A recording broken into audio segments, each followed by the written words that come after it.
नमस्कार, स्वागत है आपका एमपी न्यूज में। मैं हूं दीक्षा और आज हम बात करेंगे कि क्या कांग्रेस फिर से अपनाएगी ट्रिपल जे फॉर्मूला। जी हां, क्या है ये ट्रिपल जे, आइए जानते हैं विस्तार से। हमारे साथ जुड़ रहे हमारे संवाददाता संदीप मीणा। संदीप, मैं आपसे जानना चाहूंगी कि फिर से सियासी गलियारों में चर्चाएं तेज हो गई है कि कांग्रेस अपना ट्रिपल जे फॉर्मूला आजमाना चाहेगी लोकसभा चुनाव को लेकर। क्या है ये ट्रिपल जे फॉर्मूला, कौन है ये आखिर ट्रिपल जे? जी, दीक्षा जी, मैं बताना चाहूँगा कि सबसे पहले कि ये ट्रिपल जे फॉर्मूला क्या है। जी। मध्य प्रदेश में विधानसभा चुनाव में पिछले 15 सालों का वनवास कांग्रेस ने खत्म किया है और ये वनवास खत्म करने की सबसे बड़ी वजह जो है ट्रिपल जे फॉर्मूला है। सबसे पहला नाम आता है ज्योतिरादित्य सिंधिया, दूसरा नाम आता है जीतू पटवारी और तीसरा नाम आता है जयवर्धन सिंह। जी। कांग्रेस के सांसद ज्योतिरादित्य सिंधिया, राऊ से विधायक और मध्य प्रदेश शासन में उच्च शिक्षा और खेल मंत्री जीतू पटवारी और नगरीय प्रशासन मंत्री जयवर्धन जयवर्धन सिंह, सिंह। ये तीनों जो तिकड़ी हैं वो उन्होंने मध्य प्रदेश में कांग्रेस की सरकार बनाने में अहम भागीदारी निभाई जी है और बिल्कुल। ये तीनों ही नेताओं ने कई तरीके से कांग्रेस को यहाँ पर संभाला है। और एक तरीके से कहा जाए कि विधानसभा चुनाव में जब कांग्रेस पूरी तरीके से बिखरी हुई थी, जब लड़ाई के लिए लड़ रही थी, संघर्ष कर रही थी मध्य प्रदेश में कांग्रेस, तब ऐसे समय में ये तिकड़ी ने यानी कि ट्रिपल जे फॉर्मूले ने काम किया मध्य प्रदेश में। और जो पार्टी विधानसभा चुनाव में लड़ने में पीछे पिछड़ रही थी वो शिवराज सिंह जैसे नेताओं को टक्कर दे गई और मध्य जी प्रदेश में अपनी बिल्कुल। सरकार बना ली। तो ये एक बहुत बड़ा बड़ा फैक्टर है मध्य प्रदेश का।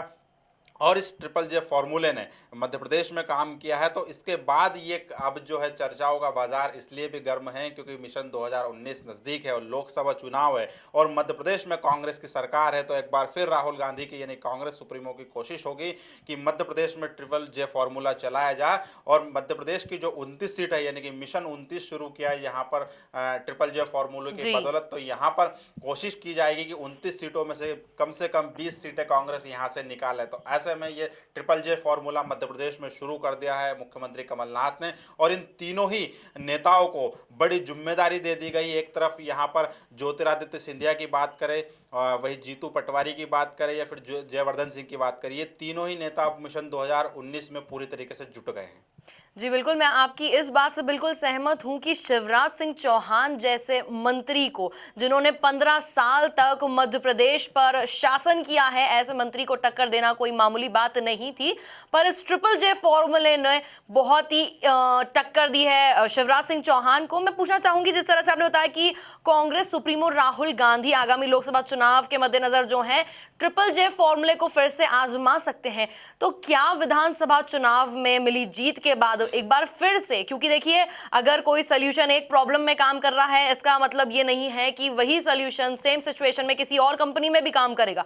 तो क्या यही ट्रिपल जे फॉर्मूला एक बार फिर से विधानसभा के बाद लोकसभा में इतनी ही इफेक्टिवली काम कर पाएगा? संदीप जी, दीक्षा जी, मैं आपको एक वजह बता देना चाहता हूं कि विधानसभा चुनाव हुए जी। उसमें 3 राज्य मध्य प्रदेश, छत्तीसगढ़ और राजस्थान, ये तीनों हिंदी भाषी राज्य है और यहाँ पर कांग्रेस की सरकार बनी। यहाँ पर लिहाजा राहुल गांधी को लोकसभा चुनाव से पहले इन तीनों राज्यों में एक बड़ी सियासी ऑक्सीजन मिली है और जी। उसकी बदौलत जो है राहुल गांधी का आत्मविश्वास भी मजबूत हुआ है। मैं बताना चाहूँगा कि मध्य प्रदेश में कांग्रेस पिछले 15 सालों से सत्ता से दूर थी और यहाँ पर मुख्यमंत्री शिवराज सिंह के चेहरे के तौर पर जो है बीजेपी अपना पूरी मजबूती से खड़े हुए नजर आ रही थी। वहीं जी। कमलनाथ राष्ट्रीय अध्यक्ष के रूप में, सॉरी माफी चाहूंगा, कि कांग्रेस के प्रदेश अध्यक्ष के रूप में वो कमान संभाले हुए थे मध्य प्रदेश में और ऐसे में दोनों के बीच में कड़ा मुकाबला देखा जा रहा था। और यहाँ पर कांग्रेस को मजबूती दिलाने के लिए प्रबल आवाज के रूप में ज्योतिरादित्य सिंधिया खड़े हुए, जिन्होंने युवाओं के तौर पर और अपने स्टार प्रचारक के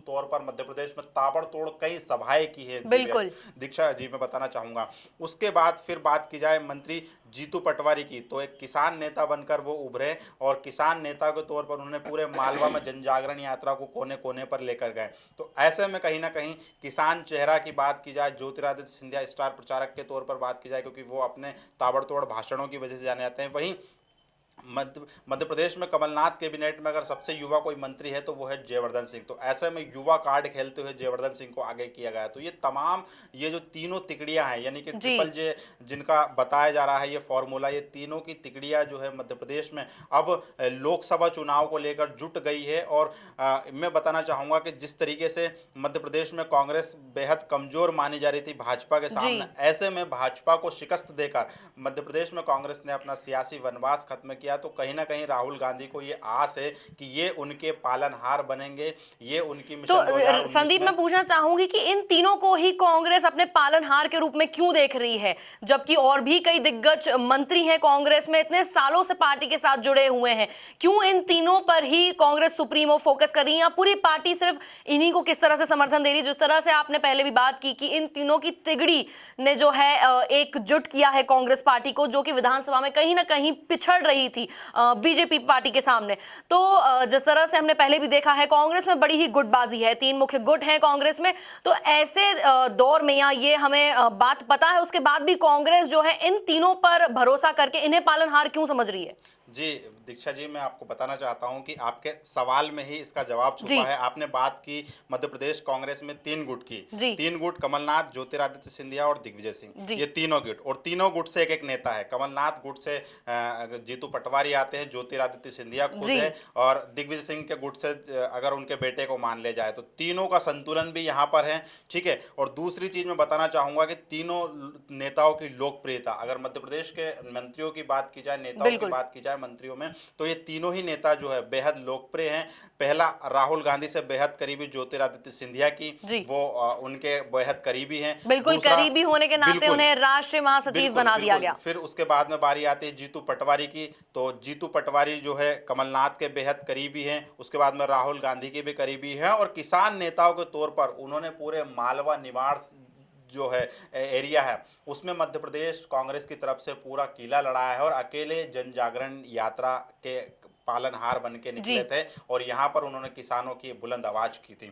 वहीं जो जयवर्धन सिंह की बात की जाए तो जयवर्धन सिंह जो है अपने पिता यानी कि राजनीति के चाणक्य कहे जाने वाले दिग्विजय सिंह के तौर पर जो है एक मजबूत यहाँ पर अपनी लॉबिंग करते हुए नजर आ रहे हैं, और उनका एक मजबूत धड़ा भी है मध्य प्रदेश में, और युवाओं को फोकस करते हुए उनको यहाँ पर खड़ा किया गया, क्योंकि उनको इसका फायदा जरूर मिलेगा दिग्विजय सिंह की पहचान की बदौलत। तो ऐसे में कहीं ना कहीं ये तीनों नेता हैं जिनको मध्य प्रदेश में मिशन 2019 के तहत यहाँ पर कमान सौंपी जा रही है, और ये ट्रिपल जे के फॉर्मूले के रूप में राहुल गांधी के नैया पार कराने के लिए पूरी कोशिश करते हुए नजर आएंगे। जी बिल्कुल, मैं आपको बताना चाहूंगी कि ज्योतिरादित्य सिंधिया, जिस तरह से संदीप जी ने हमें बताया कि ट्रिपल जे फॉर्मूले पे अब कांग्रेस खेलना चाहेगी, तो ज्योतिरादित्य सिंधिया का फेस वैल्यू बहुत ज्यादा है जनता में, ऑडियंस में उनकी लोकप्रियता बहुत ज्यादा है। वहीं अगर हम बात करें उच्च शिक्षा एवं खेल मंत्री जीतू पटवारी की, तो वो एक बहुत ही अच्छे वक्ता की तरह, एक ऑरेटर की तरह उभर कर सामने आए हैं। उनका जो वे ऑफ स्पीकिंग है या इन्फ्लुएंशियल बैकग्राउंड है वो बहुत ही मैं कहूंगी लुभावित करता है लोगों को अपनी तरफ, अट्रैक्ट करता है लोगों को अपनी तरफ। और अगर हम बात करें जयवर्धन सिंह की, तो दिग्विजय सिंह के बेटे होने के नाते उन्हें राजनीति जो है विरासत में मिली है, उन्हें एक्सपीरियंस विरासत में मिला है राजनीति का। तो देखना होगा आगामी लोकसभा चुनाव में क्या ये ट्रिपल जे फॉर्मूला एक बार फिर से विधानसभा के बाद लोकसभा में भी उतना ही इफेक्टिव काम करता है या नहीं। तो ये थी अब तक की कुछ मुख्य बड़ी खबरें। ताजा तरीन खबरों के लिए आप बने रहिए एमपी न्यूज के साथ। नमस्कार।